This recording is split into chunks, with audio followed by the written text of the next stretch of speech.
Indian cricket ചരിത്രത്തിലെ ഏറ്റവും വിവാദപരമായ അധ്യായങ്ങളിലൊന്നായ സൗരവ് ഗാംഗുലി ഗ്രെഗ് ചാപ്പൽ പോരാട്ടത്തിൽ പുതിയൊരു വെളിപ്പെടുത്തലുമായി മുൻ ഇന്ത്യൻ നായകൻ ഗാംഗുലി രംഗത്ത് വന്നിരിക്കുകയാണ്. 2000-ന്റെ മധ്യത്തിൽ ഗാംഗുലിയെ ഇന്ത്യൻ നായക സ്ഥാനത്ത് നിന്നും പുറത്താക്കാൻ മുൻകൈയെടുത്ത മുൻ ഓസ്ട്രേലിയൻ താരം കൂടിയായ ഗ്രെഗ് ചാപ്പൽ പിന്നീട് IPL-ൽ കൊൽക്കത്ത നൈറ്റ് റൈഡേഴ്സിൽ തനിക്കൊപ്പം ചേർന്ന് പ്രവർത്തിക്കാൻ താൽപ്പര്യം പ്രകടിപ്പിച്ചിരിക്കുന്നു എന്ന വിവാദപരമായ വെളിപ്പെടുത്തലാണ് ഇപ്പോൾ അദ്ദേഹം പുറത്തുവിട്ടിരിക്കുന്നത്.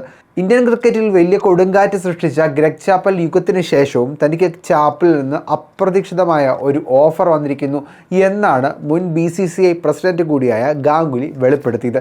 2011 IPL സീസണിൽ താൻ കൊൽക്കത്ത നൈറ്റ് റൈഡേഴ്സിൻ്റെ നായകനായിരുന്ന സമയത്ത് ടീമിൻ്റെ പരിശീലകനാകാൻ താല്പര്യമുണ്ടെന്ന് കാണിച്ച് ചാപ്പൽ തനിക്ക് ഇമെയിൽ അയച്ചിരിക്കുന്നു എന്നാണ് ഗാംഗുലി വെളിപ്പെടുത്തിയത്. ചാപ്പലിൻ്റെ ഇമെയിലിനെ കുറിച്ച് ഗാംഗുലി പറഞ്ഞത് ഇങ്ങനെയാണ്: 2011 ഞാൻ കൊൽക്കത്ത നൈറ്റ് റൈഡേഴ്സിൻ്റെ ക്യാപ്റ്റനായിരുന്ന സമയത്ത് തനിക്ക് ടീമിൻ്റെ കോച്ചാകാൻ താല്പര്യമുണ്ടെന്ന് കാണിച്ച് ഗ്രെഗ് ചാപ്പൽ എനിക്കൊരു ഇമെയിൽ അയച്ചിരുന്നു. ഞാൻ ക്യാപ്റ്റനായി തുടരുമ്പോൾ തന്നെ അദ്ദേഹം കോച്ചായി വരാനാണ് ആഗ്രഹിച്ചത്. ഈ ഓഫർ സ്വീകരിച്ചിരുന്നെങ്കിൽ നിങ്ങളുടെ കെമിസ്ട്രി എങ്ങനെയാകുമായിരുന്നു എന്ന അവതാരകൻ്റെ ചോദ്യത്തിന് ദാദ തൻ്റെ പതിവ് ശൈലിയിൽ മാസ് മറുപടിയാണ് നൽകിയത്. ദാദ അത്ര വലിയ വിഡ്ഢിയല്ല. ഒരാൾക്ക് ഒരു തവണ അബദ്ധം പറ്റിയേക്കാം, പക്ഷേ ഒരേ ആളിൽ നിന്ന് തന്നെ വീണ്ടും വീണ്ടും പറ്റിക്കപ്പെടാൻ ഞാൻ വിഡ്ഢിയല്ല. വർഷങ്ങൾക്ക് ശേഷം പാകിസ്ഥാൻ മുൻ നായകൻ ഇമ്രാൻ ഖാന് വേണ്ടിയുള്ള ഒരു നിവേദനത്തിൽ ഒപ്പുവെക്കാൻ ആവശ്യപ്പെട്ട് ഗ്രെഗ് ചാപ്പൽ തനിക്ക് സന്ദേശം അയച്ചിരുന്നതായും ഗാംഗുലി വെളിപ്പെടുത്തി. എന്നാൽ താൻ അത് പൂർണ്ണമായും അവഗണിക്കുകയാണ് ചെയ്തത്. തൻ്റെ നിലപാട് വ്യക്തമാക്കിക്കൊണ്ട് ഗാംഗുലി ഇങ്ങനെ പറഞ്ഞു: സത്യസന്ധരല്ലാത്ത ആളുകൾക്ക് ഞാൻ മറുപടി നൽകാൻ താല്പര്യപ്പെടാറില്ല. നിങ്ങൾക്ക് വ്യത്യസ്തമായ അഭിപ്രായങ്ങൾ ഉണ്ടാകാം. ഒരാൾ നല്ല കളിക്കാരനോ അല്ലെങ്കിൽ ഒരു ശരാശരി കളിക്കാരനോ ആണെന്ന് നിങ്ങൾക്ക് തോന്നാം, അതിൽ തെറ്റില്ല. പക്ഷേ പ്രശ്നങ്ങൾ പരിഹരിക്കാൻ തെറ്റായ വഴി തിരഞ്ഞെടുക്കുന്നവരെ എനിക്ക് ഇഷ്ടമല്ല.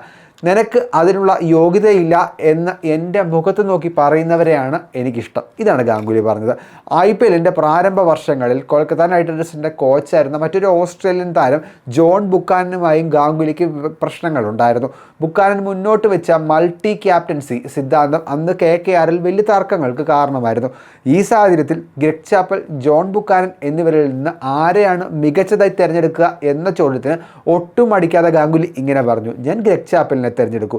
ബുക്കാനേക്കാൾ എന്തുകൊണ്ടും ഭേദം ചാപ്പലാണ്. കാരണം ദോഷങ്ങൾ പലതുണ്ടെങ്കിലും അദ്ദേഹത്തിന് ക്രിക്കറ്റ് എന്ന കളിയെക്കുറിച്ച് കൃത്യമായ അറിവും സാങ്കേതിക ജ്ഞാനവുമെങ്കിലും ഉണ്ടായിരുന്നു. ഇന്ത്യൻ ക്രിക്കറ്റ് ചരിത്രത്തിലെ കറുത്ത അധ്യായമായിട്ടാണ് ചാപ്പലിൻ്റെ പരിശീലക കാലയളവിനെ ആരാധകർ നോക്കിക്കാണുന്നത്.